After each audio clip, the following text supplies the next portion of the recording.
Hello, hello.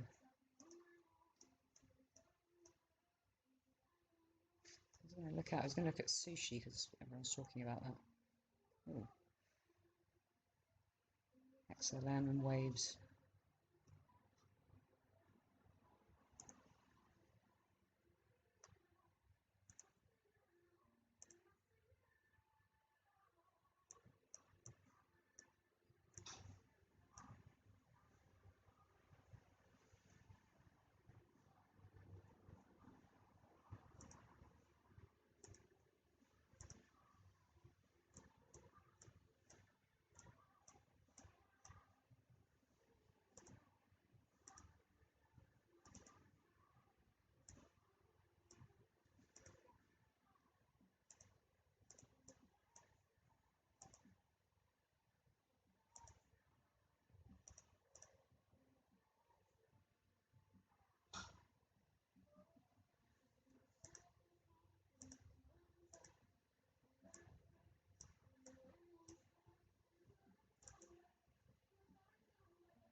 Horrible chop.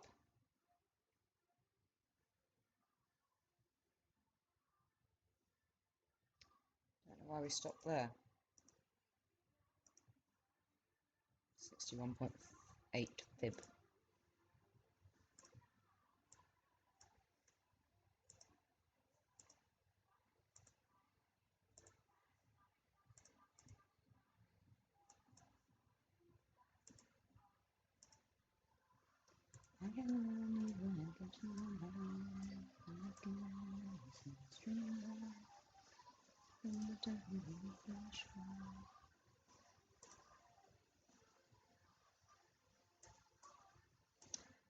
Hour. Clean. Nice clean 12 hour.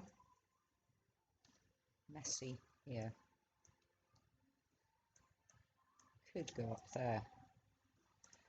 Would have been nicer to buy it lower though.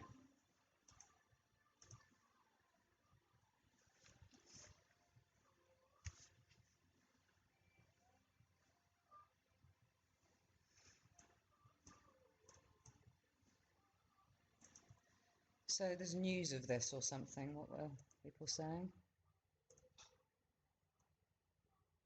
Merger with YFI.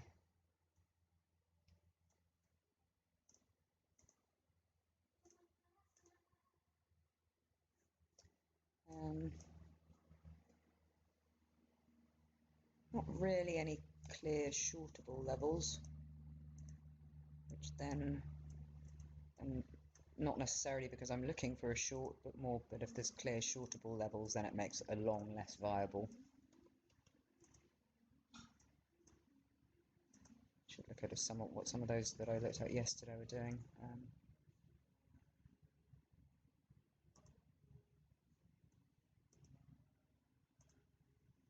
I can give 1,000 reasons why.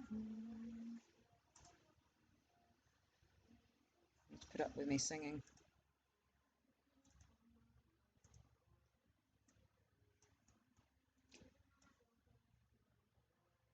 So 61.8 aligns quite nicely with the daily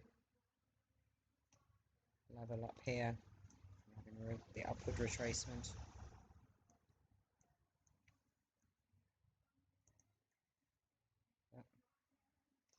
Don't really like the levels down here, and I suppose it's bounced on a 12 hour, it's kind of around the 61 there, but would rather have seen it on something more significant through here. Also, these are a little bit early on the bounce as well. I mean, if you got off the bounce, the first bounce, then that's fine, but they're a little bit early for the consolidation before a next potential move up. That has kind of broken structure, so I would expect a rejection, but there's just not a clear level for rejection, so difficult one. Not ideal structure for anything really, but long at 1.2 if it comes back, which it might if Bitcoin takes a bit of a dive.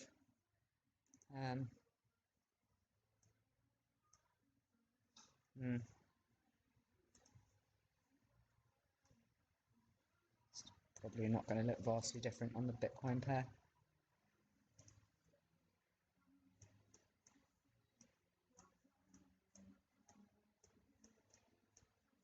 No.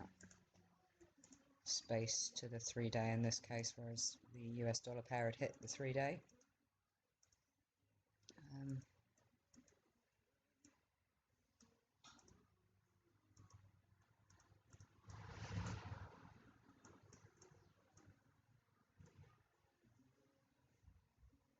So I'm not really near where I'd want it to be on the lows.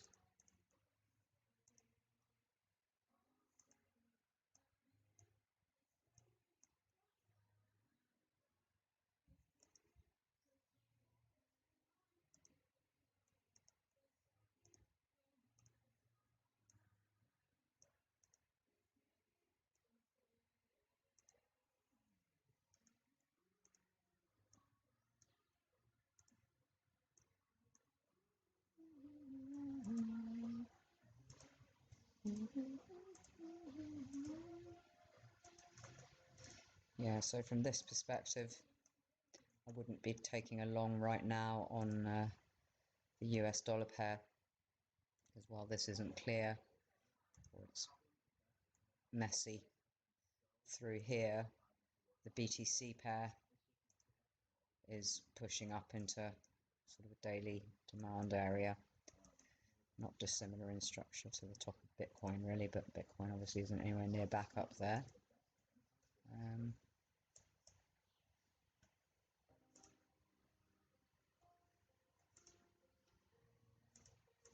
A little bit of an entry earlier.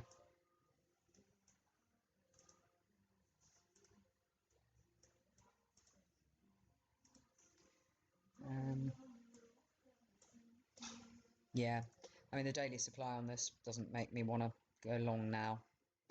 Let's see if it's got the same 4 hours. So it's got the same 4 hour as not the clearest 4 hour, but a similar level to the US dollar pair. So I'd kind of like to see this come down before moving up, or even back down to 484, depending on what Bitcoin does.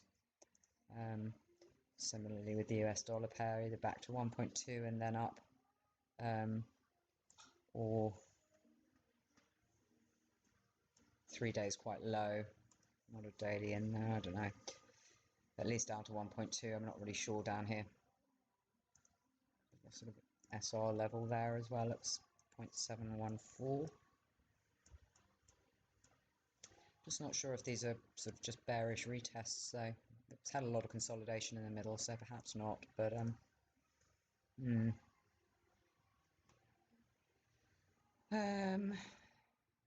was I going to look at sushi and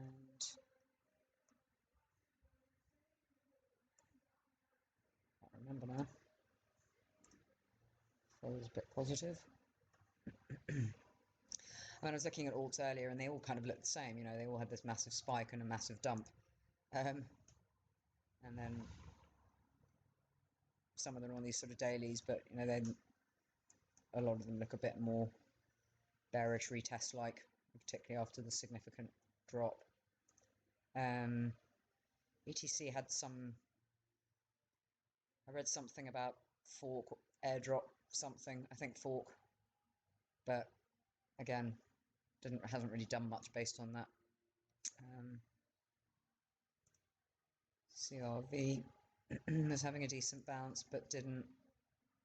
Again, rather annoyingly, did come off the 12-hour there, but my alert was slightly lower on the 443 level because it was a 3-day. But I guess with alts, I'm still seeing that there's possible scope for a little bit more down, which is then fueling my slight bias that Bitcoin's going to go a little bit more down. Although Bitcoin, yeah, it's kind of bounced for the time being. Lend, significant bounce, but has dropped back quite a lot off that now. And Lend was rejecting long before everything else anyway. I think that was a weekly. It did manage to get most of the way through the weekly, but it obviously is closed below that same level.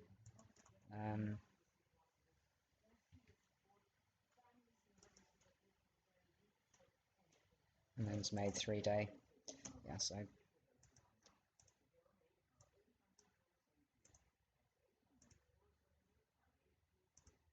significant supply in there, so not terribly surprising it's trying to come back down again.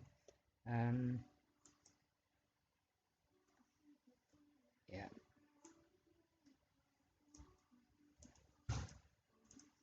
So I had 3-day supply and then a 2-day supply inside it, and it's gone up to the 2-day supply for a fairly clear rejection.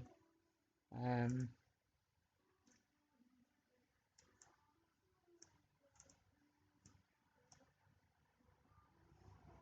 potentially making, just see, but potentially making another daily supply now. Bounce was strong, but the bounce I imagine also again is off a 12-hour down there. No, not even. So I've kind of gone through most things. Hard to tell with some of these alts, you know, if it was just a swing failure or if it's just an aggressive retest, because you get, I don't know if there's so many of the bots buying in or whatever. Yeah, I'd like to see this down on the 8-hour, at least that 8-hour direct, or so choppy with the quick move up. 41.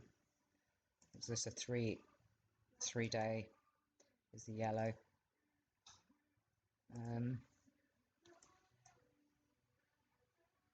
Slightly confused.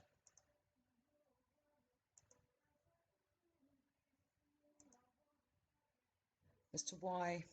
See, I've got this is TradingView, one of TradingView weird anomalies. See, I've got this 8-hour blue drawn here, and the wick's right into it. So the wick 45. But then when I look at the 8-hour, the wick only goes to 48 and doesn't come down into it. Strange crypto or TradingView anomaly. So I don't really understand what's going on there, or a data issue. Did take out a lot of these stops here actually, but the high time frame structure is a sell for me right now, with the exception of that significant wick, which may or may not have gone to 45. With the daily supplies above 2-day,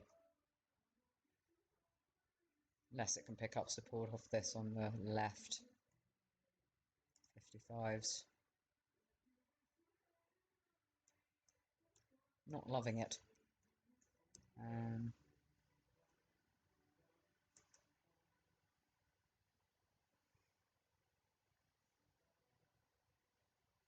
Look at what BNB's doing. I haven't looked at that for a little while.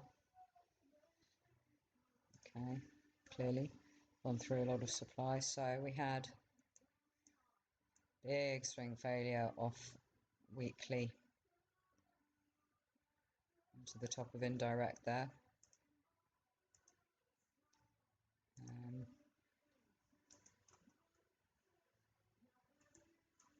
Far too many levels on this one.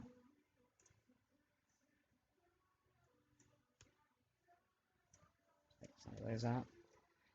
So where are we? Let's go for monthly, 6 monthly even. A bit more history on this.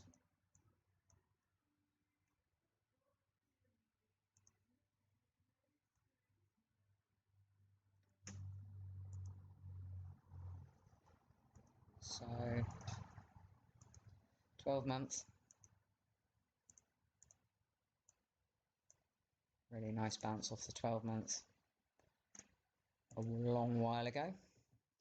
Then 6 months. So this has got some fairly decent demand on it.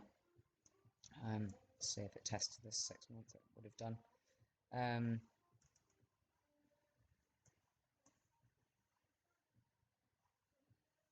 70 fib. 3 months, nothing different. 2 months. I'll take some more of this off.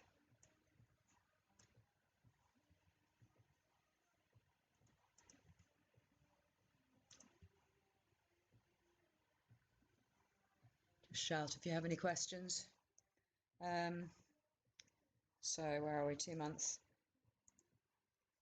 I don't really like having giant levels like that, but I'll just put that in until I see the monthly. And come nicely off the top of that.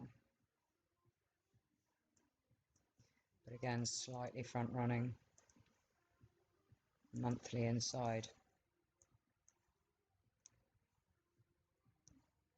I guess if this was the 6 month and we came and we closed above it and it came back for the retest and then took off, maybe this was more of an indirect, use that.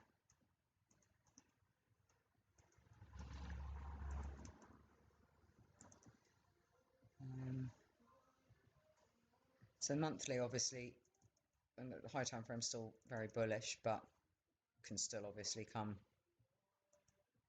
Now we've got this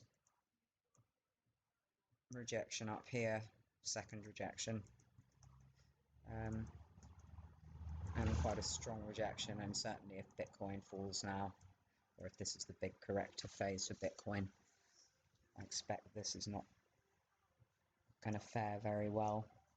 If we can hold the consolidation here, then perhaps, but the swing failure doesn't fill you with confidence. And then a possible weekly supply at this level.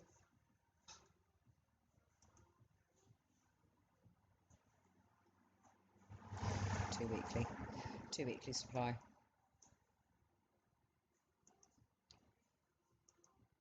There are some good. There's a lot of good things about this chart. It's still testing everything really nicely.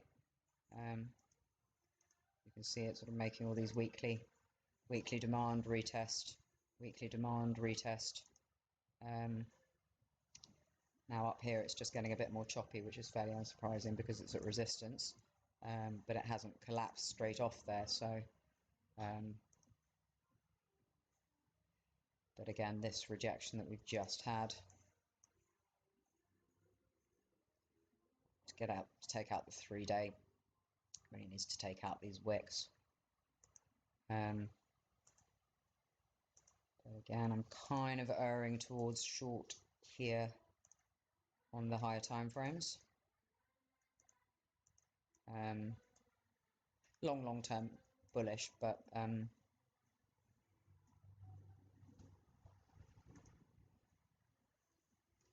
we argue we came off the monthly and we've gone all the way up to weekly supply in a fairly quick move. I don't know, it did have a big drop there for the second push.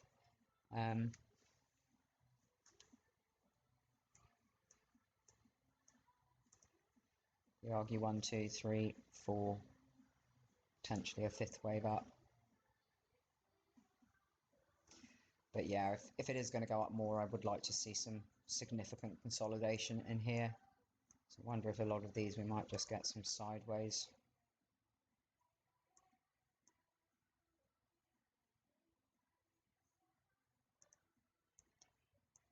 But I suppose basically ignoring the part prior, similar to Bitcoin in that it's had the COVID dump down into that weekly at the bottom and has basically come up to test the highs of the most recent move. And so like Bitcoin, with this dump now, its question is it going to hold demand? So locally it hasn't. We've still got the significant weekly down here. Let's see if there's anything daily going on in here. Okay, so that is a decent level.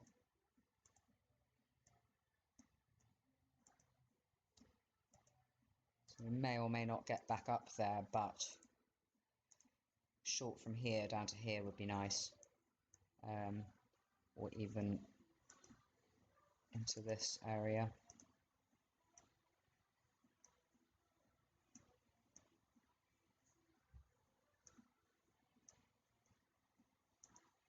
Get rid of that fib. So if I fib the current move, presuming this is the top,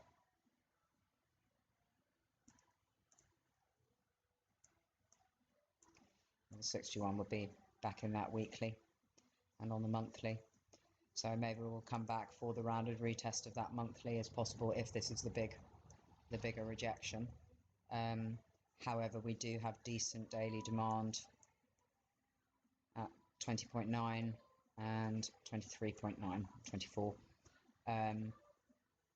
So potentially, I mean, we've got this unconfirmed weekly supply here as well, so it could just drop from here.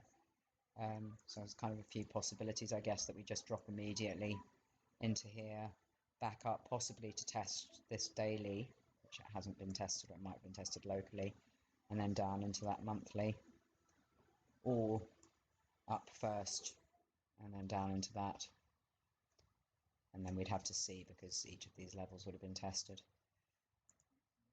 But it's a question of how strong these this supply turns out to be. And then I guess there's also the possibility if we go back up here, it can reflip this, but across that bridge when we come to it, if the TA gives better. So the current bounce is coming off probably 4, possibly 8, 12 hour. But it has had a few tests. This could give you some nice scalps, actually. It's got some nice clean levels on it, so I would suggest you keep an eye. These tight consolidations we've got, which haven't had, because it's moved fast away from them, they haven't had the kind of immediate retests. So here, on the short side, if you see a rejection off this level 28, or the weekly just slightly higher, just in this area, then take a short, because that'll probably get back down to there. Again, highly dependent on what Bitcoin decides to do.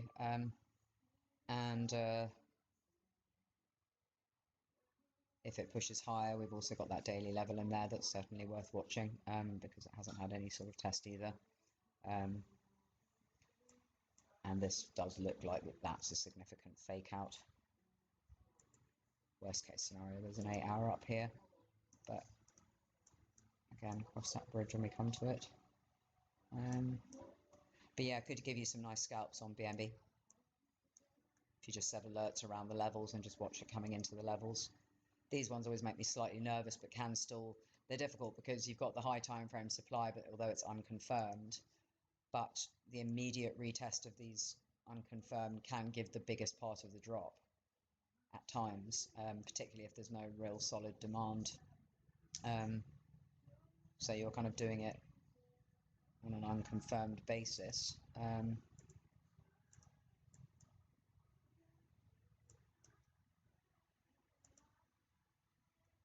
But then, I mean, obviously you can also just watch it coming into the level on the low time frames. You've got a bit of, I mean, it's already come off that hourly, so perhaps it's even missed this already.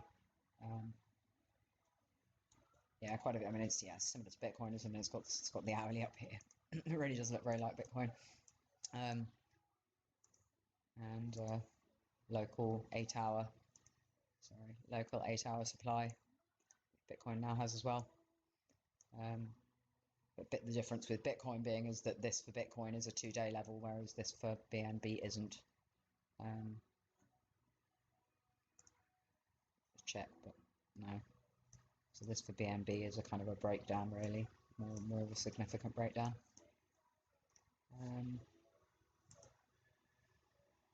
Anything anybody want me to look at?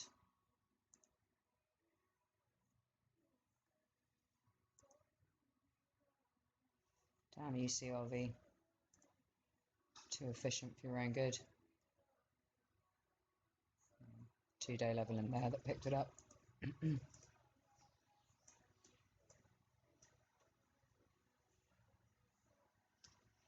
Want to become famous by followers.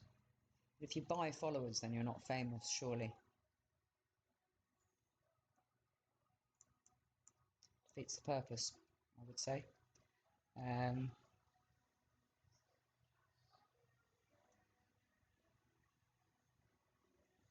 All of these really, I think I'm just looking for bearish retests. It's like going back to Ocean for Megalastus for my channel. From the placing of that arrow there, I'm wondering if we're ever going to get there. I placed it when we were around here, so that's what, 3rd of September, so 4 months later. 3rd of September, October, November, almost December, 3 months later. Can't count my months. Might come back there. You never know. Looking now like it's well on its way. But again, so yeah, not dissimilar to every other chart. You know, it's got sort of this consolidation in here. It's broken out, but it's come off supply. So it's a lot of these are possibly sort of just rangy, really. That they've all got significant demand, but then they've all got significant supply, or local supply at least. But those really are tough drops. So it's not looking really like a strong likelihood of continuation. But then in crypto, anything can happen. I might just, if there's anybody watching for educational purposes, just show you gold, just because this was kind of nice yesterday. I was doing it quite closely with one of the members of the group, just looking at it. So we had, unfortunately I kind of deleted everything now, but maybe I can redraw it. So we had this 3-day demand in there. So obviously there were pros and cons of this one. So from a moving quickly away from it perspective, I like it, and you'd expect to bounce off it. However, there are the other sort of factors of this to make it potentially weaker is the fact that this whole move is breaking now back into the previous range, and i.e. it's sort of potentially a deviation of the breakout of the highs. So it had come down below some of these difficult monthly levels in this, but come back down below monthly and weekly off the highs. Wasn't at, it kind of broken the 61 fib, and in fact had no reaction on the monthly at all, and wasn't, and then we've got more obvious weekly demand down here, with another slightly dubious monthly level. It might be better on one of the other time periods, but yeah, so the sort of pros and cons of this 3-day level, but if it's a 3-day level, it's certainly worth watching for a bounce. So then I was talking about how you trade these. I'll take that off. So now it's made a daily, potentially made a daily supply. But so on the how you trade these. So the first trade, because you can some just get a significant move straight off it. So you can take a first trade that literally is on the bounce on the top without watching it, just set that well in advance with the hope that it might go back up to the 3-day, or if you want to be more sensible, because there was this monthly level here and some hourlies. It's not very good R, but you can set that just to get in. And then what you're looking for is things to develop lower time frame. So initially we did actually have an 8-hour demand develop. Where am I going? Daily. So as soon as that's happened and this candle's closed above, you can then start looking to add to your original long. And so the 4-hour wasn't much, but you've still got your 8-hour in. You know what I might do actually is just do a replay on this. So at this point in time, you're like, okay, you've got your 8-hour and you can think about a new long there. You could again just take it off the top with your stop below the 8 hour, or draw that in. But again, these, you know, I'm talking here like potentially safer entries, or at least safer for moving your stop to break even, but without needing to monitor. Just put your entry in there and then just see what happens. Alternatively, you can go to lower time frames. So here there's a possibility a 4 hour had been formed. I mean, with hindsight, I know it hasn't, but I would have had that drawn at the time. But you're still going to get chop in these early stages. So then you can look and you can see, okay, you've got 1 hour. And in fact, you know, even if you've been watching this at the start with before the 8 hour had formed, you could have drawn that 1 hour on the left and traded along based on this 1 hour. Then you can see you've got a new 1 hour form in here.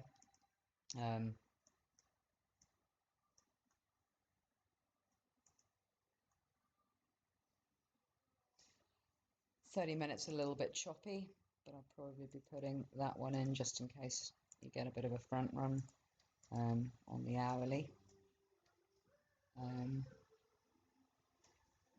It's a little bit of choppy, and it does come quite back quite deep. On the supply side, obviously you'd initially be looking at that, and that's why you've got that rejection of this 30-minute supply. It's the first sort of key level, but it broke this one, so you can then expect it to come back for a retest and try for the next one.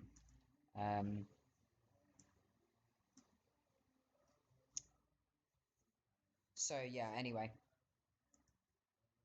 you can put that order in on the top of there, or you could wait. So it's just pros and cons and what R you want, really. So you either put your order in on the top of the 8 hour for the retest, or you put it deeper in here. So if you put it here, you have a better R, but you risk missing the trade if it does decide to come off the top.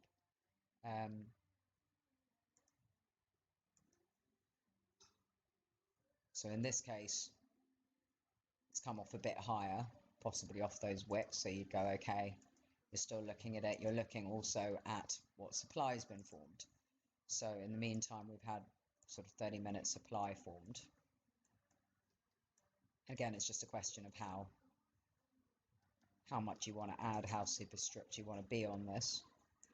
And you've got another little 15-minute indirect that's coming in there. So you can see you're starting to get a little bit of low time frame support, but this would make you slightly wary that you're in this sort of 30-minute. Your next key level is up here. But this is the sort of critical level that you're trying to break or not break. And you want to be wary of any swing failure you see that takes out local stops above the most recent supply area.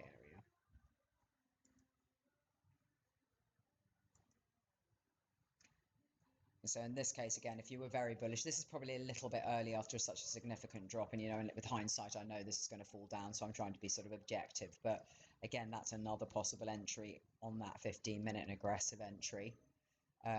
Given we've come off the 8 hour, you could potentially have aggressive entry for a scalp, again, being conscious of all this supply immediately here. Or if you want to be safer, you wait until it comes back down into these hourlies below.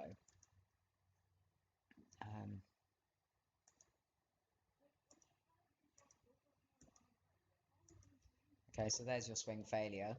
So that would make you, like I say, slightly more concerned, because yeah, taking stops before a significant down move is common. But then also, so you've got, you know, this sort of major liquidity taking, and this isn't a major level for taking liquidity, but you've also got intraday liquidity taking. So anybody who's shorted in here thinking it's going to go lower has their stops right above the kind of local level. And then obviously you've got major liquidity, which will be up above much bigger levels, higher from people who shorted all the way up there. But this sort of intraday liquidity taking. So anyway, it's gone through that. And all the while with this, you know, I'm flicking time frames. So at this point, actually, it's still hasn't had a rounded retest of the 8 hour. It's had local retest, see with that candle. So, and it has had that big push. And then now you've got, so it's this 2 hour in here. But again, so the hindsight being, I probably know it goes down from here, but you do also have a possible entry off the top of here, even if just for a scalp. But the swing failure would have made you nervous. But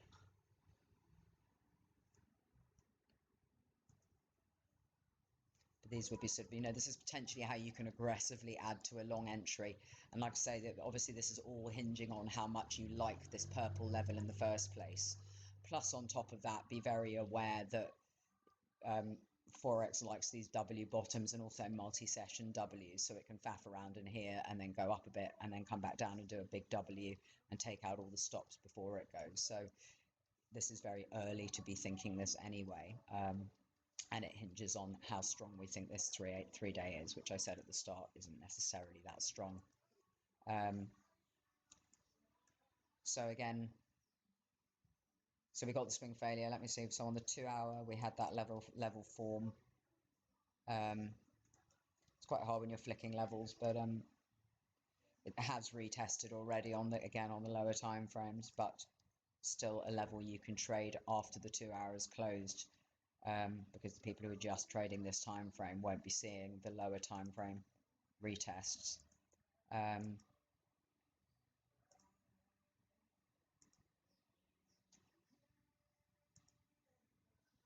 So another bigger swing failure. So it did get that kind of bounce off the 2 hour, but again, obviously isn't going to be the world's best trade here because you're kind of coming in there after a swing failure.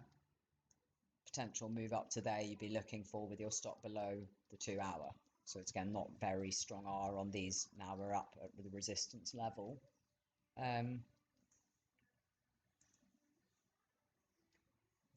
back to the high and check, consistently checking the higher time frames as to what's going on. So you can see, obviously, when you look at it on the 2 hour or 1 hour or lower, it still looks very bullish. If you start looking at the 4 hour, you're kind of like, okay, it did have this 4 hour demand in here. So you would have to draw that as soon as the candle closed. These two candle closed up anyway. So you've got your 8 hour demand and your 4 hour demand. So that's reasonable. But this candle coming heavily back down into it isn't ideal. And now we can see, you know, the 2 hour isn't holding that much. But we're right on top of the 4 hour. These time frames are just looking really different when you flick around. I don't know what's going on with TradingView. Or maybe it's the playback thing, I'm not sure. So the low of this is 1809. And the low of the 4 hour, 1808. Slightly odd. Anyway, just for illustrative purposes. Okay, so you're starting to see that this pattern isn't great. So we've got another swing failure taking the last set of stops, and we've come back heavily into this 2 hour, or basically, and it could well be flipping. You can see that the level is potentially now a resistance level.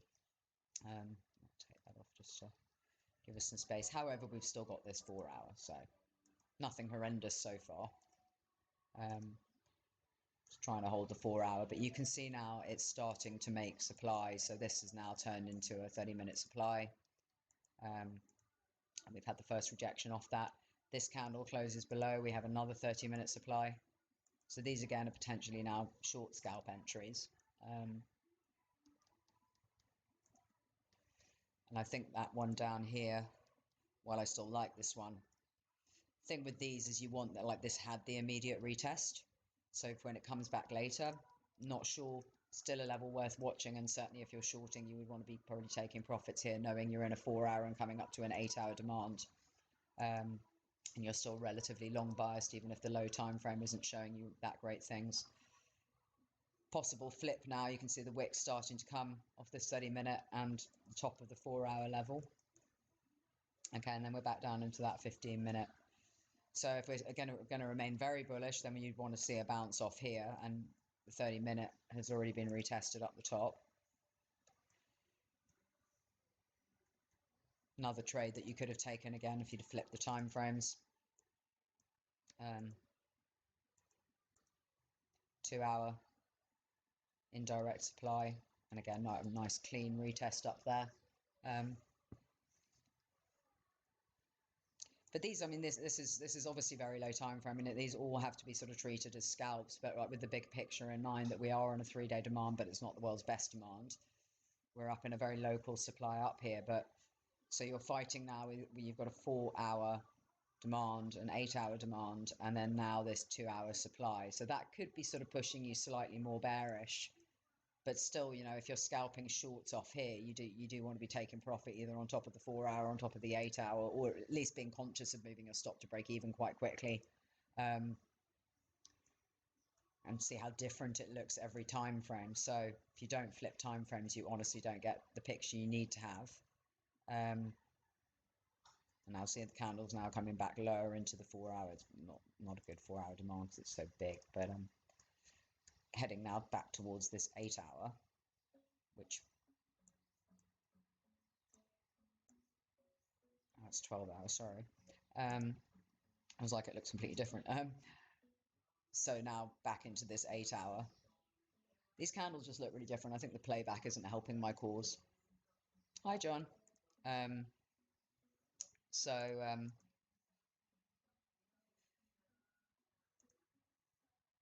now you're like, okay, but again, you're trading this as you're trading it. So you're either scalping off each of the moves, or you're trading a big long, hoping for the 3-day to hold, and you can just add on each of these and each time.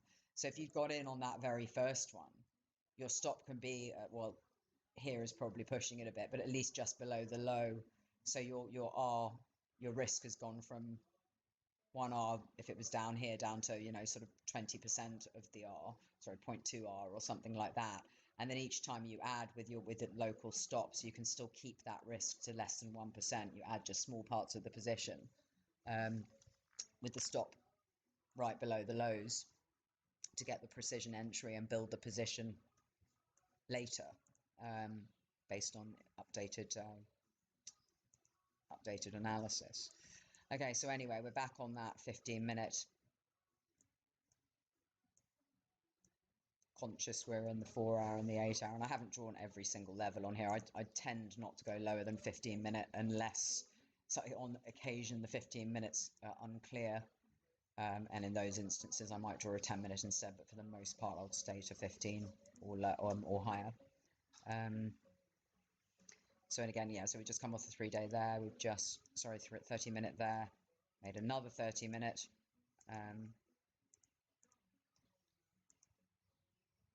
Nothing on the hourly, 2 hourly still as before. So we're kind of expecting this probably to move lower, back down to the bottom of this wave at this stage with all the supply it's making above. And not terribly surprising if it does.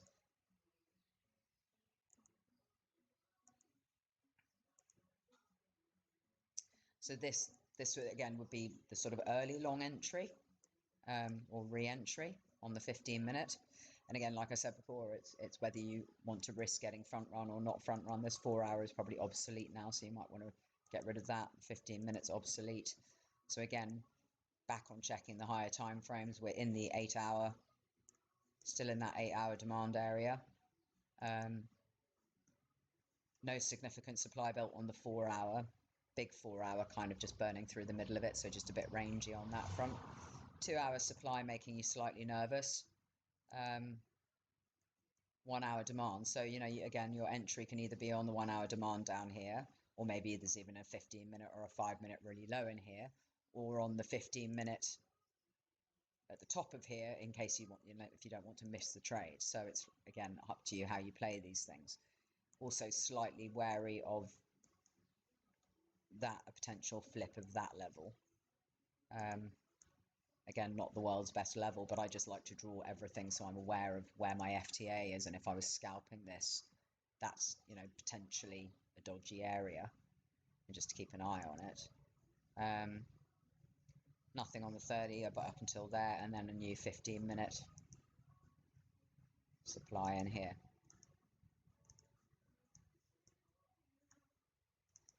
again playing. Okay, so what happened there? Let me just rewind one bar and go to a lower time frame to see what actually happened on that. Okay, so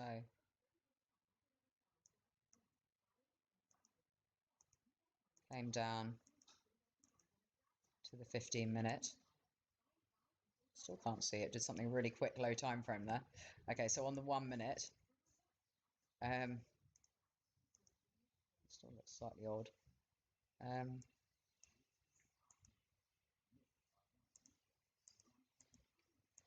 So it came down into the 15-minute. Then it actually went through the 15-minute and bounced quickly off the hourly level.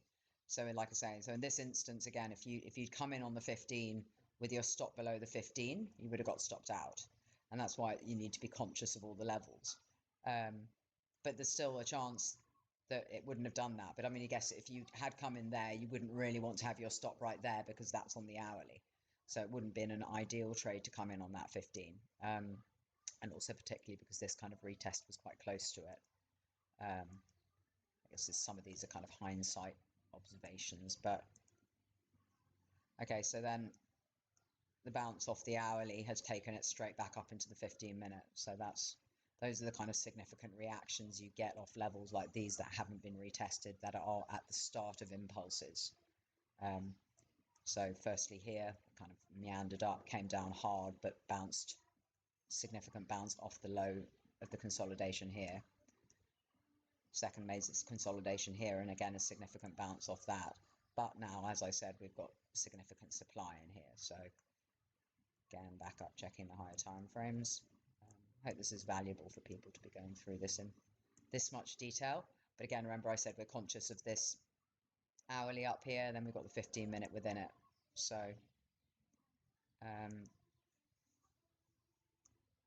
it's come off the hourly, it's gone straight back up into there and rejected. Well, actually, I can't really tell what it's doing low time frame now. There's nothing really new to add to the analysis anyway. So now what you're hoping is that this hourly does its thing and can push it. The benefit with these supply areas is they have all been retested. So now, so yes, it created the 30-minute, tested it locally. Created, actually didn't quite test this 30-minute, I think.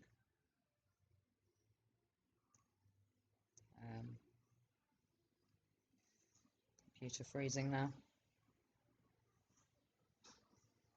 Come on.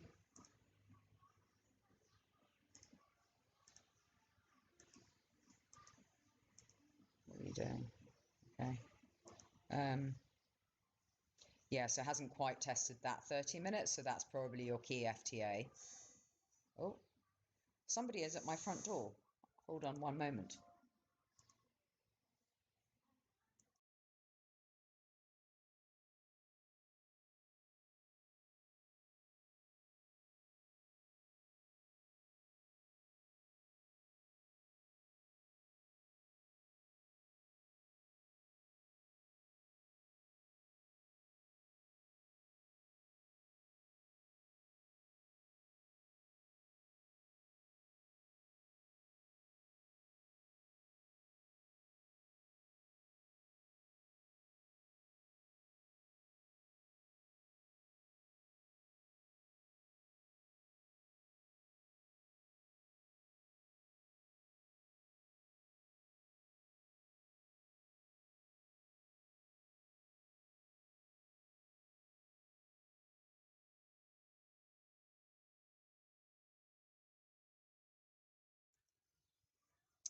Apologies, that was my neighbour locking herself out, so letting her back in. Okay, so we've got a clean 30-minute up here. We've got this whole hourly, which is a mess. This whole area is a bit messy. So again, it's not, this 30-minute is probably not where I'd be looking at shorting. But if you were in a long and a scalp and you weren't sort of trying to hold for the bigger move off the 3-day, then you would potentially look at this as your FTA, and certainly at this 2-hour, still potentially significant. Even though it's had a local retest, that would still be a concern. So let's play it forward a little bit more. So it took a bit of effort coming off that hourly, came back down, and just again, I liked this chart, which is why I wanted to show it, because of the illustration of how the price plays between supply and demand. That, you know, here it's come back down into the hourly, it's gone straight back up into the 15 minutes, back down into the hourly. Didn't hold this 15 in here, but again, like I said, these sort of mid-wave ones aren't ideal, and this one was right above an hourly that hadn't been retested. And then you've got the bigger hourly, and again, remembering the whole thing's an 8 hour. But each of these is sort of interplay of these sort of supply and demand areas. And I find it really interesting anyway, but maybe I'm just a bit of a geek. So still rejecting that 15 minute, and you might be a bit like, are we actually bullish at this point? But the TA so far is still on the bull side.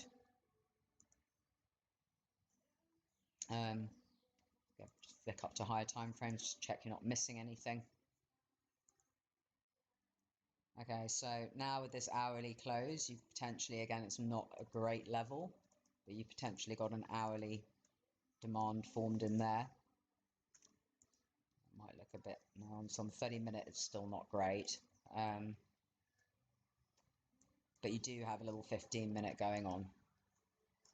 So again, if you had stops on this now, just because it's taking a bit longer than you'd like to push back up, if you had stops that you place below the hourly for the trade off the hourly, you could potentially think about bringing those up. Might get stopped out, but I mean, for scalp purposes. But if you want to mitigate risk, once it's made a new demand, you can then start moving your stops up just to make yourself safe. Because you can always re-enter, you know, even if it does come down, you know, it has left a whole sort of row of stops here, so it could do a liquidity hunt down below and further into the hourly. So you could, you know, maybe you wouldn't move your stops in case it liquidity hunted. It just depends how you want to play the trade and what you're hoping for target wise. So now in this case, it's come back up into the 15-minute again. So now the third time. So you kind of expected at least to get up to here, 30-minute now. But no. But it's come back down. You see how it's come back down into the hourly for another bounce. It's not looking at its strongest, but it's trying. Okay, now there it is. So now it's come back and it's gone through that 30 minutes. So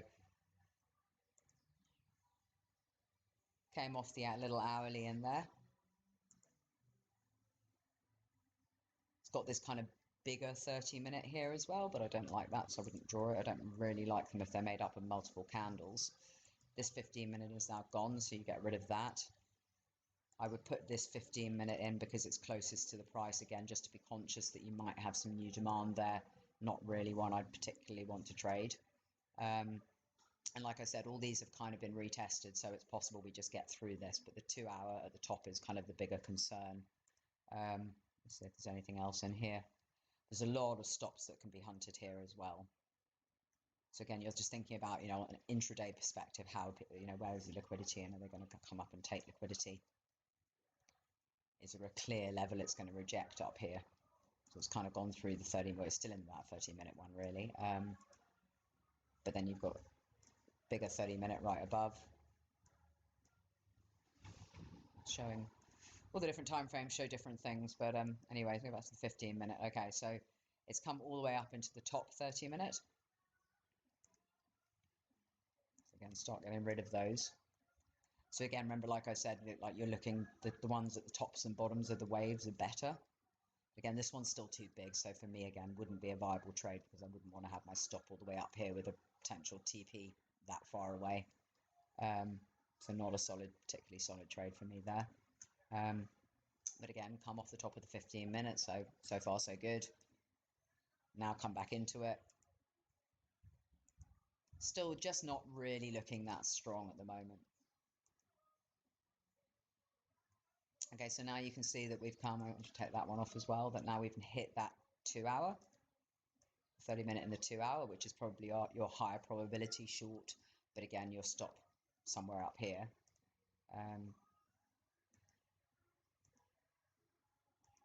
Starting to show a bit of a rejection there. Not really much low time frame. You've got a 30-minute now in here. It's always where is your FTA, your first trouble area. So it's just tapped off the top of that. So if you were shorting up here, nothing wrong with it. Obviously, there's always going to be demand that's going to potentially derail you imminently. So you can't freak out at every, if you start going down on the 1 minute and freaking out at every little bounce, some of them you've just got to let run with your stop is where it is and say that, if the 2 hours invalidated, then you get out of the trade, or if this big 30 minutes invalidated, you get out of the trade. If you had seen a 4-hour form in here, then you might reconsider the trade. So that's why you're flicking time frames and just checking that it hasn't formed some big 4-hour demand if you're going to short that. Again, remembering you've got the big 8-hour there. 12 hours starting to look interesting. You'd start thinking here, could it flip the top of this? Potentially, but you'd want to sort of, again, see a bit more at this stage.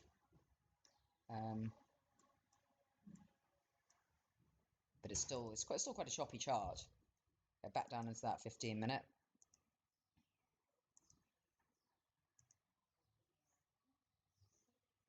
So now it's really just thinking about it. So you've got a sort of a 2-hour supply level that's been hit once already. To be fair, it did actually have a few hits on the way down, but you've got a sort of 2-hour supply level fighting with the 8-hour and then these local 30-minute, 15-minute, etc. demands below. 30-minute being still the major one in there. And remember, again, if you're in this as a long, thinking it's going to go all the way up to the 3-day, any of these long entries you could be re-entering and adding to your position, but always being aware of this 2-hour up here. Okay, so now we drop back through the 30-minute, you would start getting a bit like, okay. But that's why I say you could have scalped a short off there as well. So now we're back, retesting this hourly again, but we expected that drop off the 2-hour there anyway, so not terribly surprising. So this is a bit sort of slightly moment of truthish on this, that fine, it can come off the 2-hour, but if this 8-hour is any good and these demands it's building through here, we really need to be getting a bounce now. It could come back in here, but I wouldn't really want it to. Go back to the lower time frame. Okay, so we did get strong bounce again off that hourly, and it's gone higher into the supply area. So that's reasonable. So we're still relatively okay with our general long bias. Candle just changed again doing that. And now here you've got this 4-hour in here.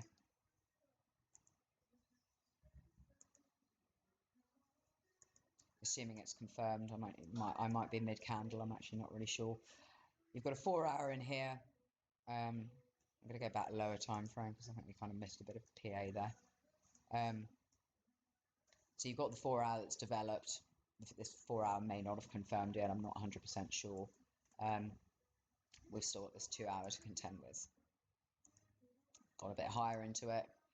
See now, okay, this is this sort of early confirmation. So I'm not sure if this 4-hour would have been confirmed because it's quite hard to tell with the playback, but whether or not it's been confirmed, you get an immediate retest of it and then a big push. So again, that's a relatively good sign at this point. Swing failure, not such a good sign. But again, you're not freaking out because you can get swing failures that sort of don't happen, but you've taken out your local supply. You've got a new little 15-minute in there. Let me look again the higher time frame. So you've got your 4-hour demand. Looks the same on the 2-hour, the 1-hour, and all that. This is actually a 30-minute. This is why I use all the colors as well, so I know when I'm coming down which levels are more significant than others.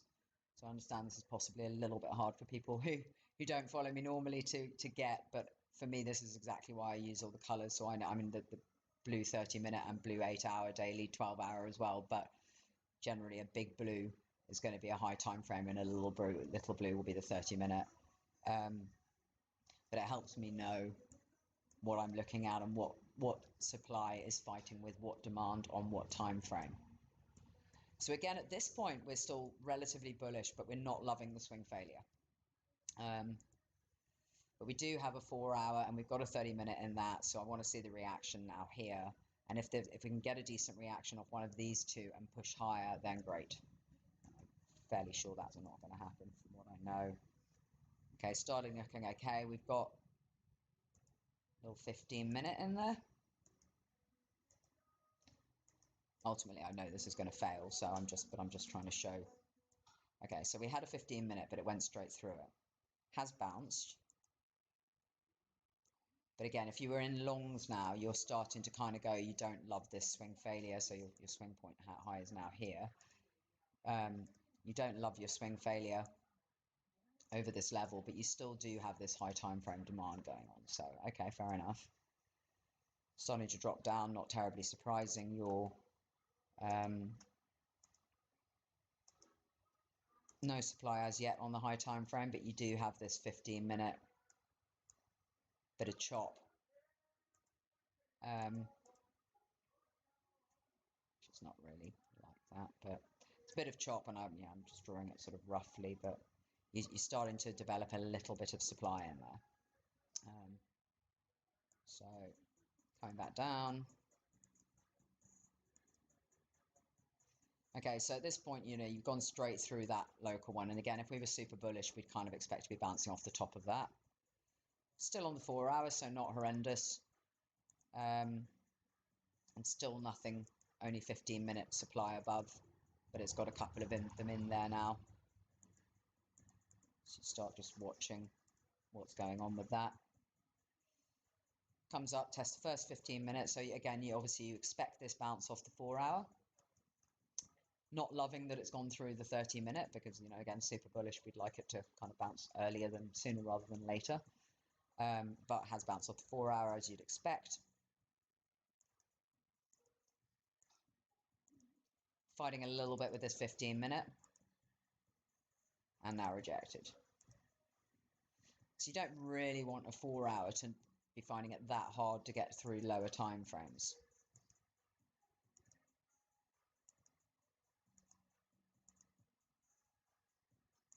Quick flick to upper. Oh. See, it cheats. It tells you what's going to happen. Okay, so at this point, you've now started to get hourly supply in there. And there's a 2 hour. So that 30-minute before has now changed into a 2 hour supply. And this jumped, but go back to the 15. So we're still up here, but if you were going up and checking, that's why you always need to check the higher time frames. You can see it's rejecting off the bottom of this. That was a clear little stop hunt up there that it was doing. And this would be starting to make you quite nervous if you're longs. And as soon as you see that hourly, what it's probably done is formed that hourly, and then the next candle, it's done an immediate rejection and straight back down into the 4 hour. So this is just definitely making you slightly more bearish now. Also on top of this, I had a trend line drawn. I'm not a massive fan of trend lines, but a lot of people trade them. So I'm starting to watch the trend line as well, thinking actually this is probably erring. My videos are getting so useful every day. Good to know. So yeah, back down on the trend line. 4 hours broken, or at least is broken on a wick. Could still be a swing failure, but you don't like that. This is not now looking very good, or it's starting to show signs of becoming a bit weaker. Like there's no real supply in here. There's like an hour, what was it, an hourly or a 30-minute in here, but yet price is unable to go higher. Might be some stuff over to the left, and I'm not looking at all that detail, but it's not looking great, even though we're coming off this 3-day. Broken the 4 hour, still back in the 8 hour.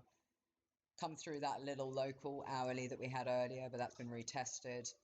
And back on this sort of 15-minute at the start. So, but also these 15 minutes, like I said, it's a little cluster at the start of an up move.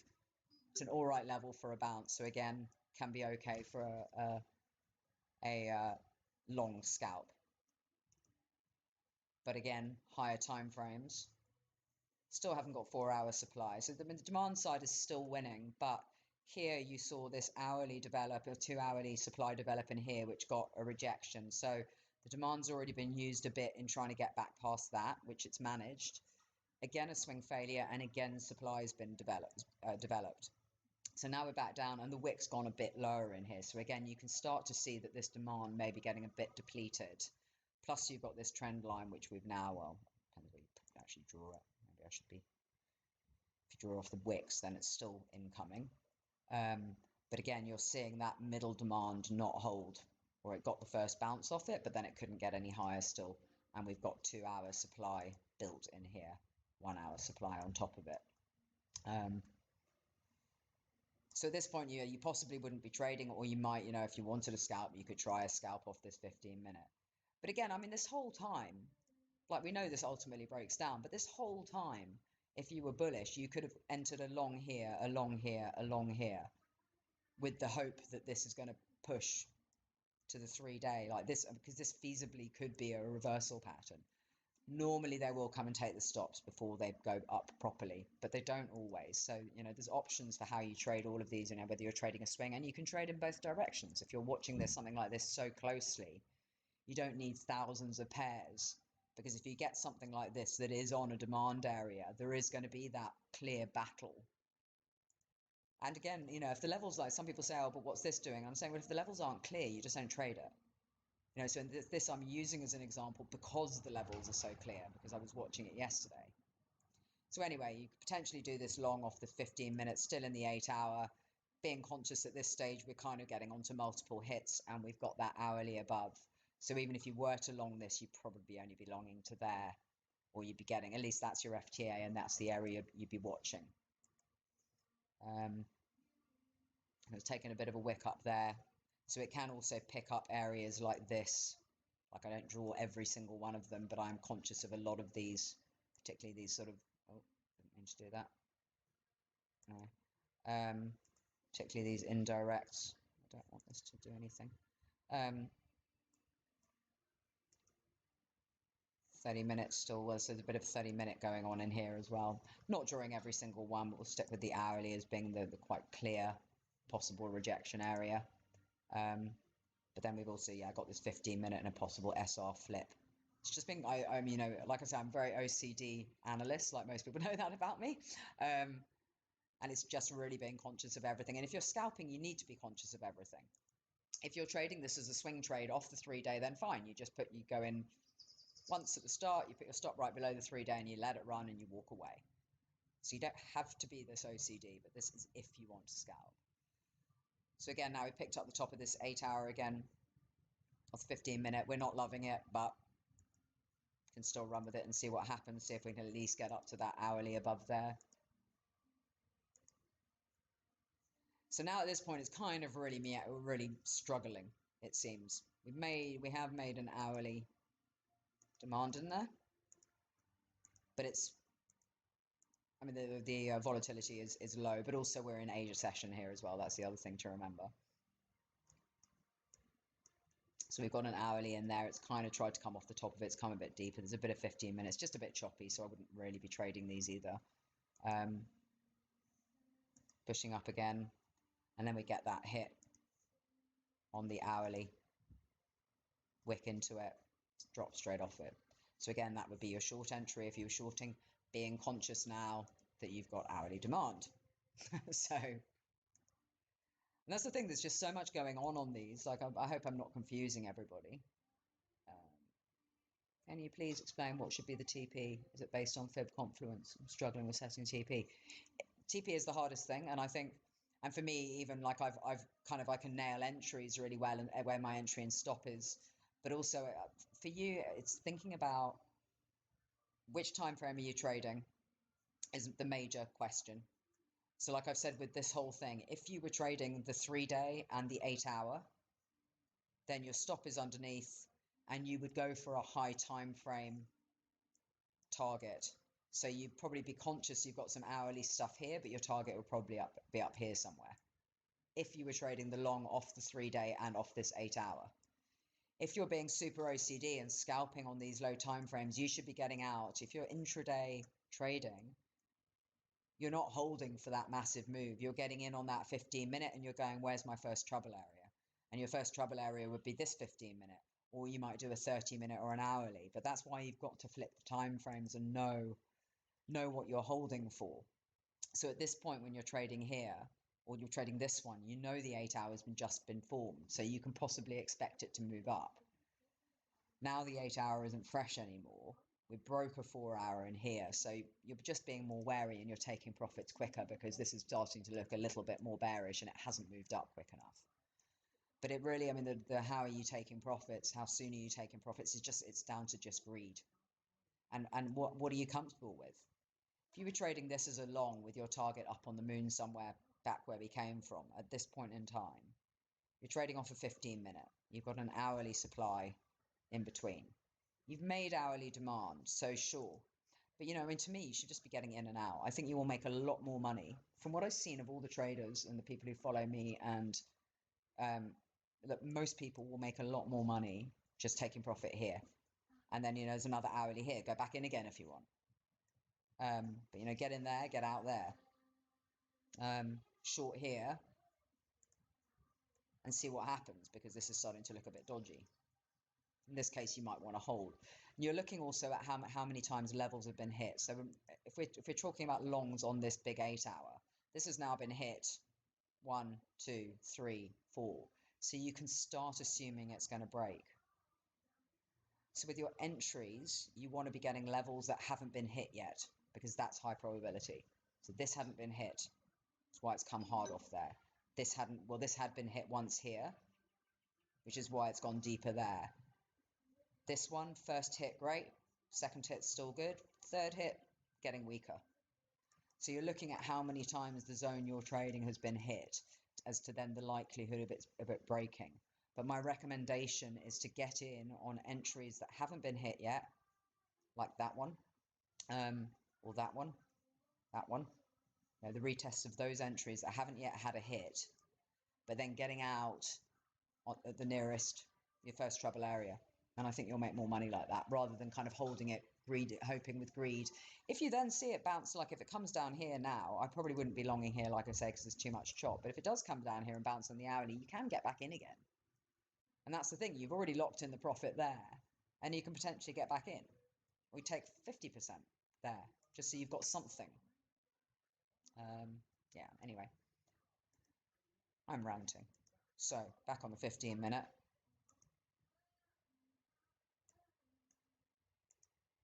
So we've still got these hourlies in here that we're hoping to get a bounce off, but we're slightly more wary about. And now we're kind of drifting into them. We've got a bit of a rejection again here.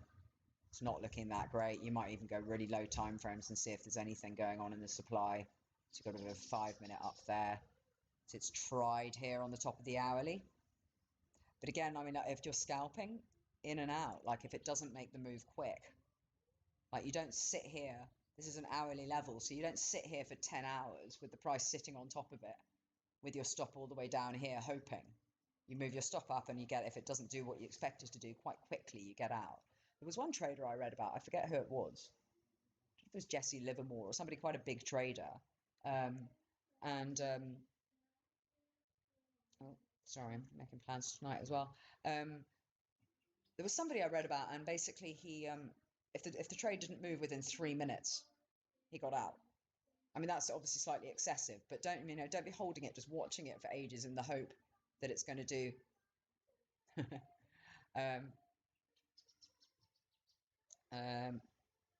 My friend is telling me she can't give me a lift tonight, so I have to take a train.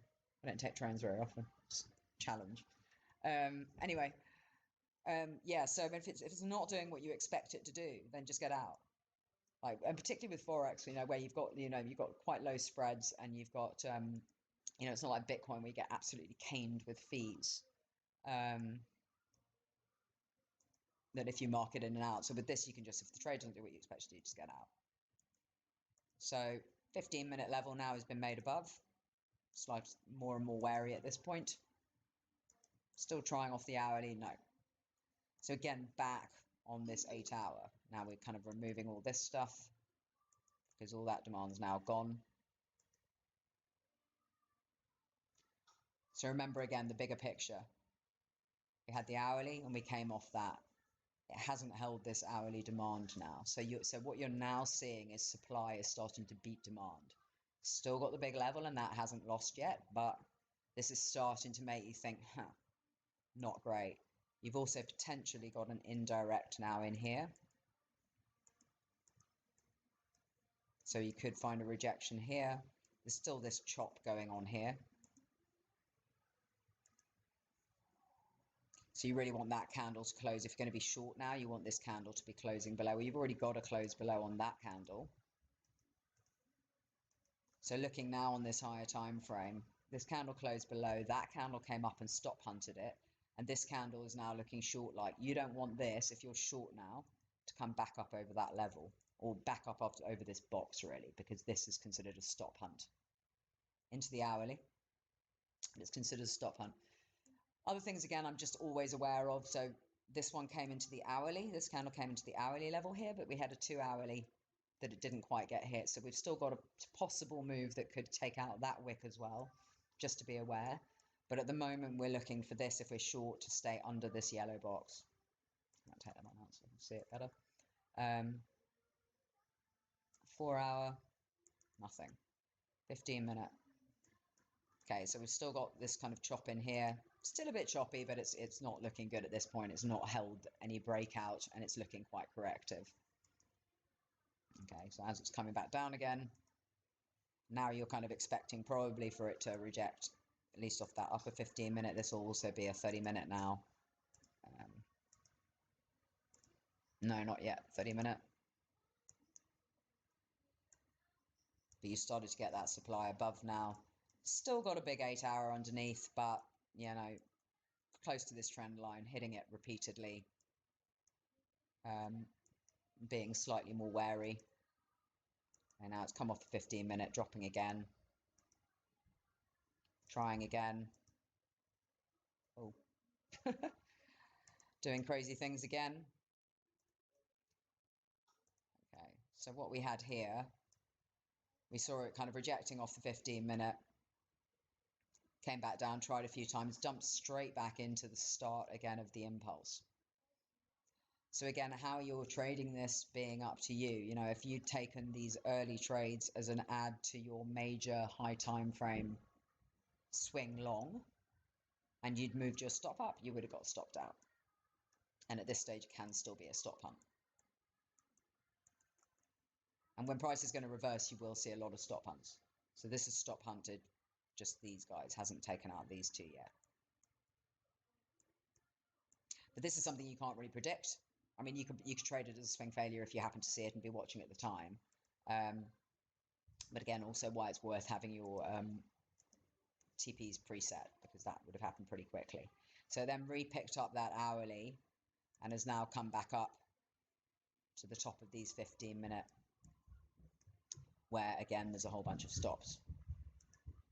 So you're starting to think now, okay, so now it's taken liquidity off the lows. Where is it going to go and get liquidity? So there's some there. There's a bunch above here.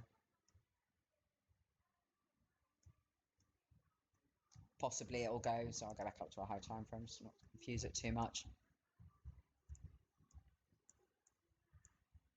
So that's just a bit of nasty fuckery wick, but it could just take liquidity here and start dropping again, or it could now go back up, take liquidity. There's a whole lot of liquidity above these highs, could go back up into this hourly, and then we've still got a 15 minute right at the top that hasn't been tested. At this point, though, I probably wouldn't be trading it because it's getting too messy and the levels aren't clear anymore. And that's why I say there isn't always a trade. And a lot of my groups sometimes kind of say to me, where should I enter this? And I'm like, well, if there isn't a trade, there isn't a trade. What we do now have on this is this new hourly indirect. So essentially, again, this is that stop hunt. So it was trying to bounce off the top of the 8 hour, and it's gone down for a big stop hunt and pounded up. So again, if this is going to be bullish now, we want to see a retest at 1809, and for it to hold, potentially to push higher. But we've still got just a lot of supply to worry about. And remember, I said this is the yellow area that we don't want to get back above if that was a stop hunt. So like I say, at this point in time, this is just messy, but I'm not really liking how it's looking on the lower end of demand. So if it does stop hunt this and come up into the 2 hour, I'd probably be looking for a short 15 minute. If it comes up above there, again, you'd be looking more for the swing failure and the liquidity hunt off the highs. The other consideration you potentially have here is time of day. And this would be probably the start of London, in which you expect stop hunts. So it's at the start of Asia, it's stop hunted, and then London, it's stop hunted the other way. So the other thing that can happen at this, is perhaps it's just going to stay in the range for the day, because if Asia's been in a small range, stop hunted the highs, and this is stop hunted the lows, you might find the rest of the day is just here and boring. That's also a distinct possibility.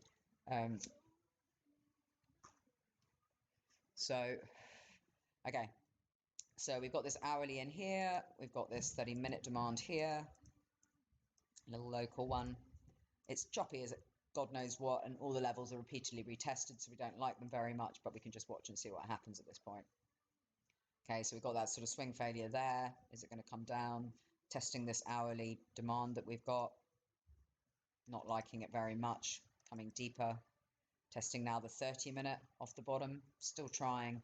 Now also made 15-minute, little 15-minute supply in here.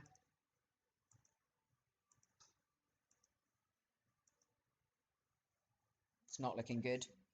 So now when you start to see demand made, off a stop hunt like this as well, and it's not holding, this is probably actually, I've probably got the level in a slightly wrong place. This is kind of last hurrah level on this. So in the same way as we didn't want the price to go above that yellow because these shorting people are protecting their investment, this end, we don't want price to go back below this yellow box because these people who longed are protecting their investment. Okay, so that's where we got the bounce, and that's why your stop. So if you're trading a level like this, your stop should be below the yellow box. So it's got, again, fairly strong off there. Horrible tiny 15-minute levels just gone through there. This is now just becoming a whole load of messy chop. For me, anyway. Another swing failure. So I wasn't watching this to the rest. I kind of watched this a bit last night up until there, and I was thinking this is starting to look slightly dodgy, but I wasn't watching fully. But again, there's still the higher time frame at this point in time. Okay, now we're starting to see we've got a 4-hour supply here.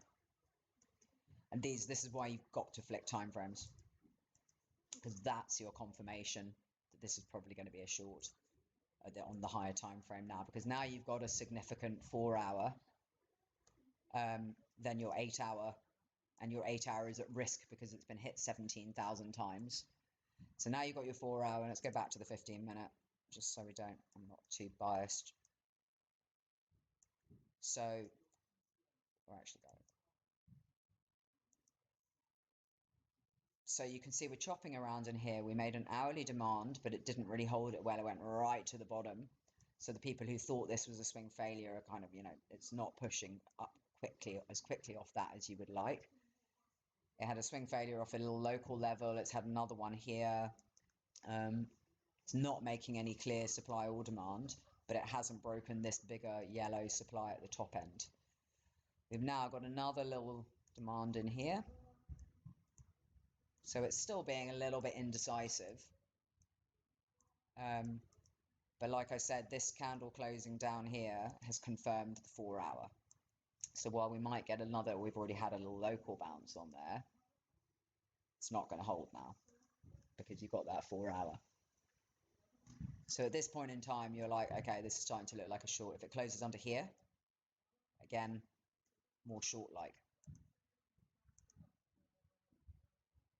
Okay, so you see it sort of, again, came off the 4-hour and then came up straight down to the 8-hour and flipped back up. It's still kind of fighting. But you're starting to see that 4-hour supply potentially hold. Still going, still pushing. I'm not putting every level in now anyway, but now we've confirmed an hourly in here.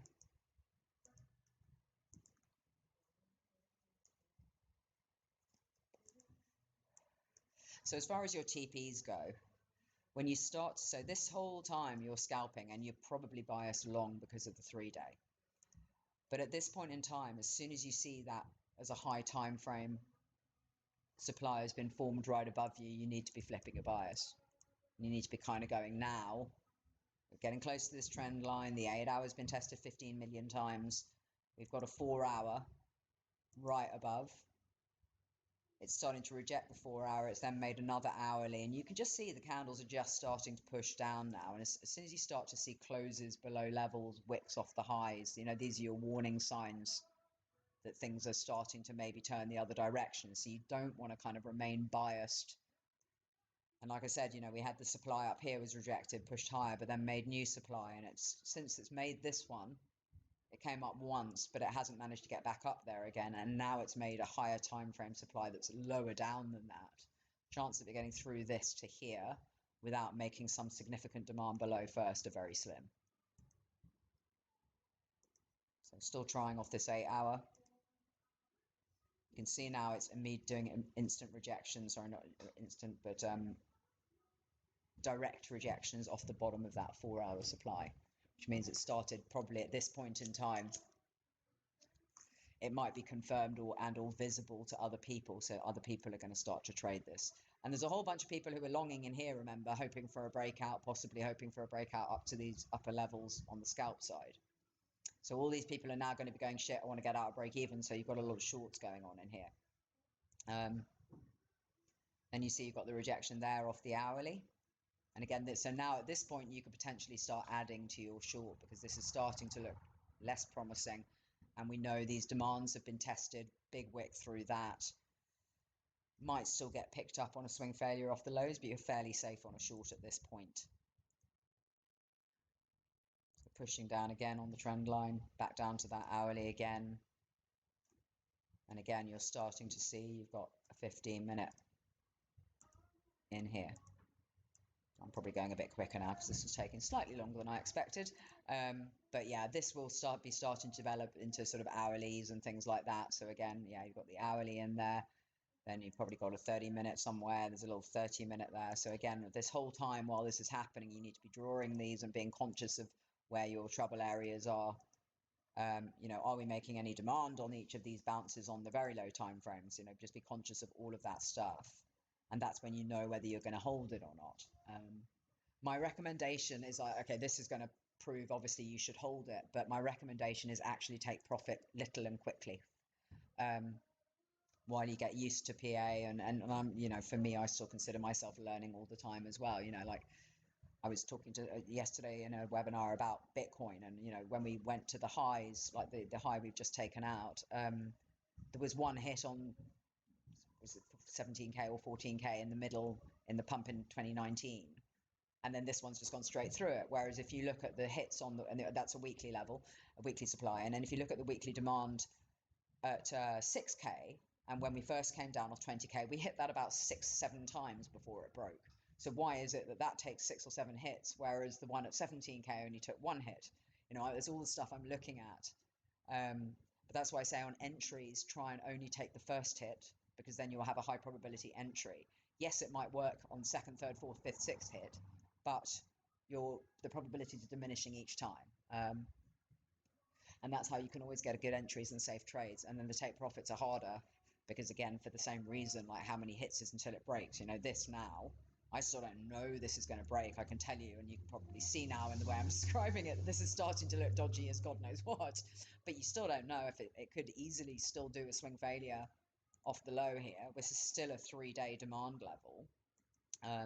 So you've just got to watch and wait. So it's still picking up that hourly there.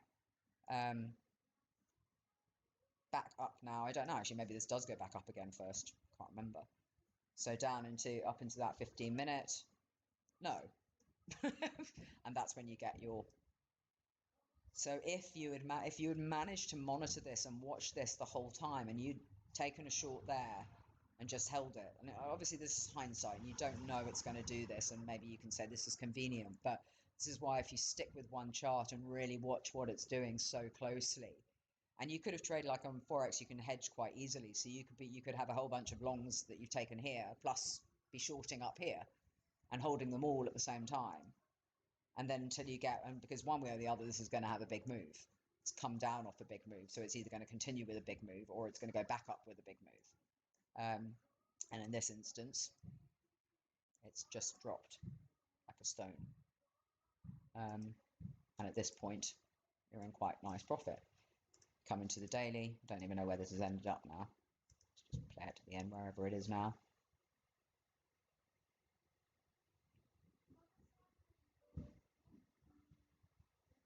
Okay, so that's where we are now.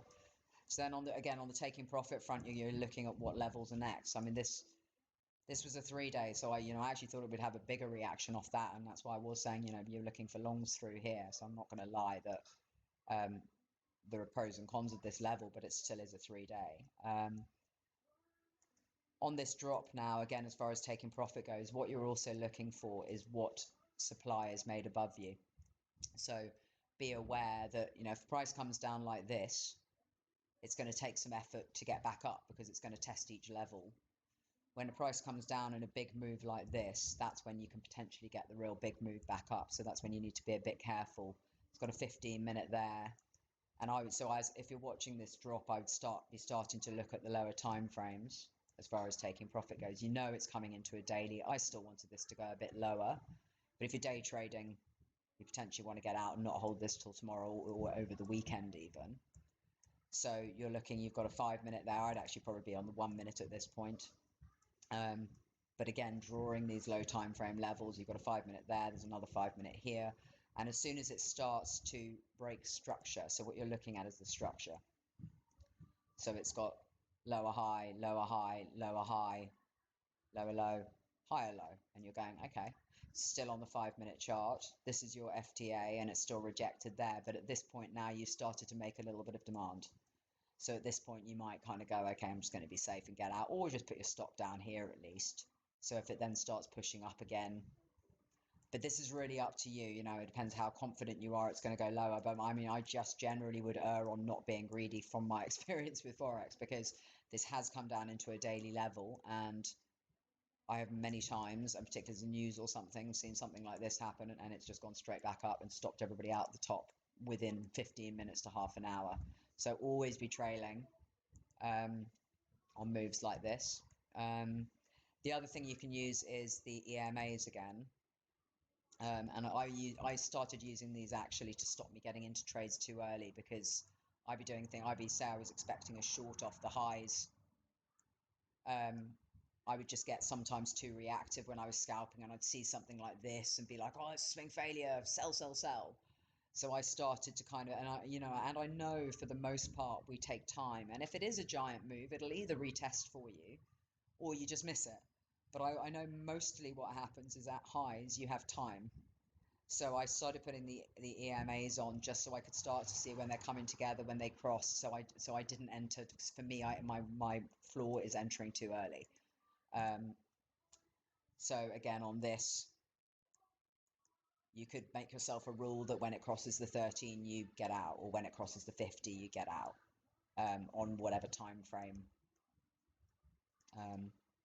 But there is nothing wrong with ever taking profits, so I would highly recommend you do that. You can also do things like, so like I say, you've got the 5 minutes, so you could say, right, you'll get out if it goes over the 5 minute. If it creates a 5 minute or a 15-minute demand, you'll get out. So at this point, it's created 15-minute. I don't know what else it's got in there now. It's actually very choppy, but it's actually not even retesting properly. But so we've got now 30-minute. Time of day is very critical as well. So now this would be, I'm still back on Australia time. This would be 9:30 in Australia time, which is 9:30 a.m.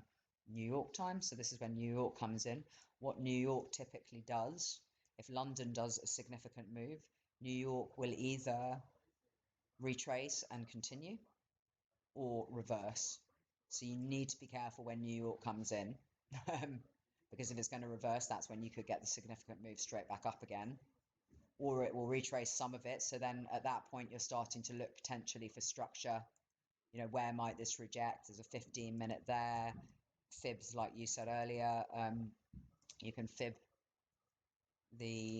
and maybe you could start looking at getting back into the short if you can see the structure later. So got your 60 fib up around here, so you could potentially say if it comes back up here, and you could short there with your stop above there. Or again, looking at this low time frame, just you've got to look at what this low time frame structure is doing, and this is really kind of a mess now. It's 30 minutes, 30-minute, could still get a bounce here. Not loving it. 15-minute. So you've got a 15-minute down at the bottom there, then you've got a 15-minute chopping through the middle, along with this 30-minute. But again, if you're looking for the continuation, you're looking for this to kind of start to die again. So exactly as we were looking at the top section, lower time frame now because you're sort of wanting to get in. If this is going to have a continuation for New York. But you're starting again, you can use the EMAs, like I said, so they've started to cross back over. But if these want to start to cross back, you can maybe start thinking it's made a high once it starts making supply. Like until this makes supply, this is, so at the moment this is still a long on this time frame. But you're starting to look at the lower time frames, and now this is the first time. So here you kind of had a little supply and it did try and reject it, but it just consolidated and came back through again. And this is still very low time frame, remember, but at this point you've got this 5 minute. So once you start to see demand break potentially and supply hold, that's when you can start thinking about going in another short. Other than that, for now, after a significant move today and being Friday, I'd probably just be leaving this really because it's too late in the day. Yeah, so 9:30. So sorry, yeah, 9:30. These are lows. Well, this is when New York starts. So they've done a reversal, and now it's 2 a.m. Asia time. So basically, the market. It is Friday, isn't it? I'm not going crazy. Yeah, the markets are going to close in what, 4 hours. So this is unlikely to do anything massively significant. So I mean, that now really isn't the time to be trading FX anyway. Let me see what you're watching. You're struggling with TPs. Can I please show some examples of successful trades that I've already taken with a little bit of explanation after finishing the session already? I can't really show any examples at the moment. I haven't been trading Forex recently because I hadn't had time. So I'm now looking to get back into this, which is why I've started charting these a lot more. But that's why. But what I'm showing you here is, and I'm going to try and do that because I'm actually going to try and do some live trading with the premium group on Forex during the week, hopefully starting next week. So I might be able to start showing some live trades. But what I suggest you do just for practice purposes is just kind of go like this and randomly, we'll go on the daily and just randomly pick some point of the chart without trying to do it without not really taking much notice of what's going on, and then just cut it and draw your supply and demand and start trying to paper trade. If you shorted here, say this was a short entry, or you had a short entry up here, if you shorted here, what would have happened? How would it have worked out? Where was your demand? Where should you have taken profit? Where would you have taken profit or wanted to? Did it get there? All those sorts of things I would recommend you do. Exit that anyway. And that was so this is essentially, from the original example, an example of an unsuccessful trade. This is a long that you were trying to take as a possible swing long off the 3-day, slightly risky for reasons, but and then how you would see that this is not going to work and to flip short, potentially flip short. So that's that. What's Bitcoin done in my absence? Ooh. Not a great deal.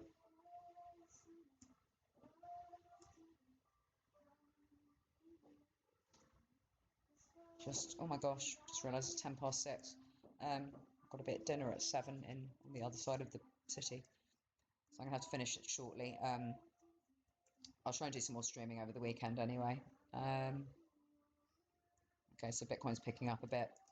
So this is a, not dissimilar thing that you're watching to how I just explained gold on Bitcoin. That again, you're watching these levels as they develop. So we've had a bounce off a 2-day down here. For me, I actually wanted it slightly lower. I'm now seeing everybody wants it here, so I want it lower again. Just because I don't like it when I see too many people who are wanting to trade the same level as me, I tend to avoid trading it. Because in my experience, when there are too many people on it, it gets stop hunted or fails. So I'm now actually probably looking for lower. And to be honest, on the demand side, I don't like the chop here. But if you want to use this as an example, for a practical example, to kind of have a look at what Bitcoin's doing in the next few hours. Conscious, similar to gold, it was on 3-day demand. Here we're on 2-day demand, so we're kind of conscious that we might want to long, but we've now seen 12-hour supply be built. We've got 8-hour supply in there as well.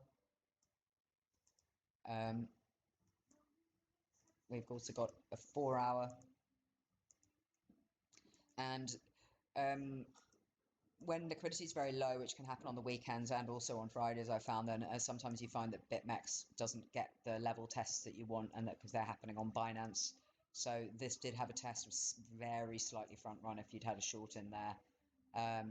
Although there is, I think, also a 2 hour that was very slightly lower. Anyway, so essentially that's already had a retest. So you can potentially short a second retest that is a 12 hour, an 8 hour, and a 4 hour all overlapping. But really, you kind of would have wanted to see this drop straight off here. So potential short area for later, but just be a bit cautious of it because of, yeah, stop hunting. There's lots of stops in above here now, so this could potentially stop hunt. And we have an hourly up here, I think. And also it's so that now we're going up onto second hit on this level, potentially second hit, but you'd have to check Binance to see if it actually did hit properly on Binance. And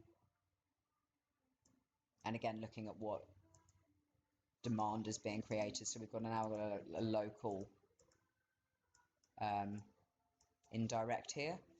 But really, so on something like this, and even on gold, you know, and this now is too low and possibly too early, but you know, you're kind of shorting now right on support, which is nerve-wracking, but it can still work, but it becomes obviously a lot more risky. So you can see even this like that, so that's a clear hourly, but it's kind of pushed halfway up into that, and this candle's again coming higher, so it's slightly dubious on that.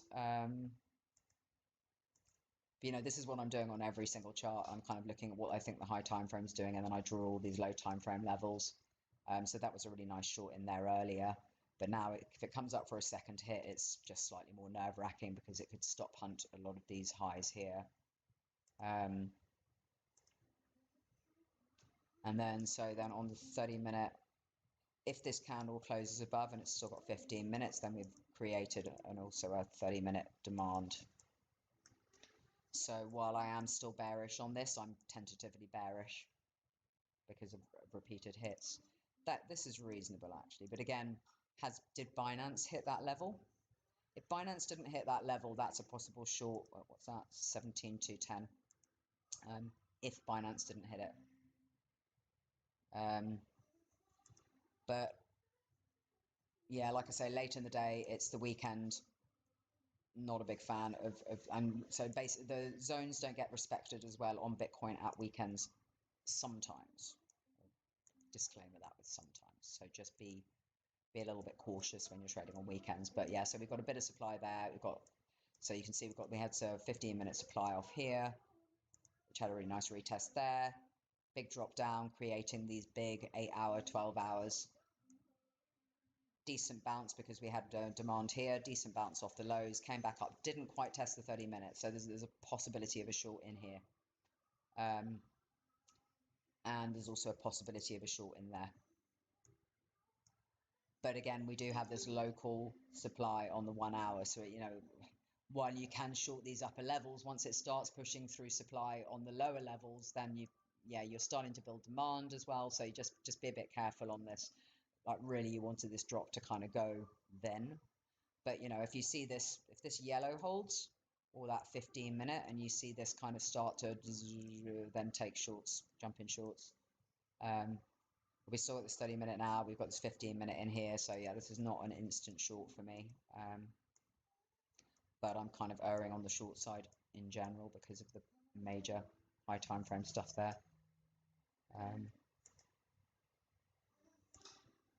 There's so many considerations. Bitcoin always has heaps and heaps of considerations, and so we've got this sort of triangle thing going on. But all the possible stop hunting that can happen through here. So my preference would possibly be to catch if it happens. So all of this is if, remember. So I can tell you where the supply is and where the demand is. I can tell you there's liquidity here, and I can tell you there's another hourly up here. So in an ideal world, I would like to see it come through this, stop hunt all these guys, swing fail off the hourly, and then drop. But it doesn't mean it's going to do that. But I can say that if it does that, if it gets up to this level, then I would like to look for a short up there. But it may not because it's made all this stuff in between.